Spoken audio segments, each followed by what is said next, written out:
เห็นสายตาเจ้าก็พอเข้าใจว่าฮักที่เฮามีมันใกล้สิหมดเวลาเหลือไว้แค่เพียงความทรงจำเก่ามือหนึ่งถ้าเจ้าสิไปก็บ่เป็นหยังผู้ดีว่าอายคงรั้งเจ้าไว้บ่ได้เมื่อใจคนสิไปก็ต้องปล่อยมือหนึ่งถ้าเจ้าสิไปอายก็สิยืนส่งทางบ่มีหยดน้ำตามาขวางทางเดินของเจ้า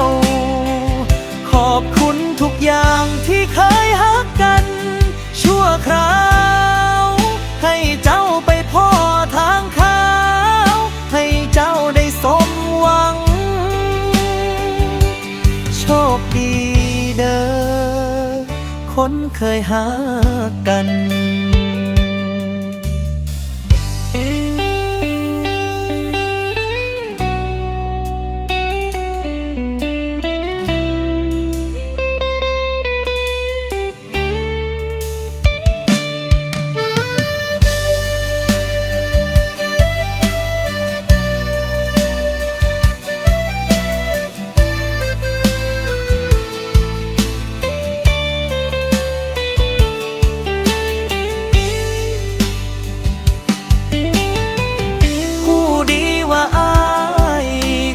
รั้งเจ้าไว้บ่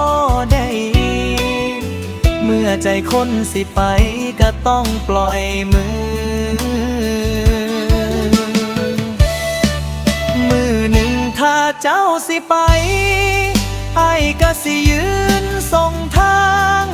บ่มีหยดน้ำตามาขวางทางเดินของเจ้าขอบคุณทุกอย่างที่เคยฮักกันชั่วคราวให้เจ้าไปพ่อทางขาวให้เจ้าได้สมหวังโชคดีเด้อคนเคยฮักกัน